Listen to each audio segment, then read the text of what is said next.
Guys, meet Ella and Ethan. They are going to dye some Easter eggs for us today. Hi guys. Half a cup of boiling water in each of these.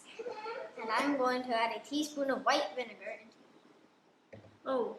And now we're going to add 20 drops of our favorite colors of food coloring.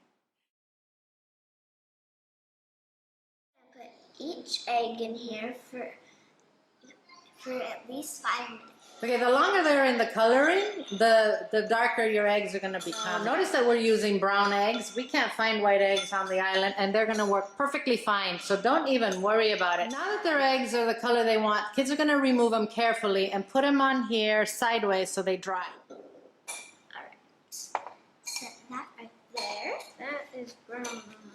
We ended up putting more food coloring in our water because we wanted our eggs to be a little darker. So, you know, it's up to you. So now we're going to wait for them to dry up, and the kids are going to decorate them. You can decorate them with magic marker. You can put stickers on them. They happen to have a set of stickers for Easter. So Happy Easter! Happy Easter to you too. Thank you very much for doing these for us.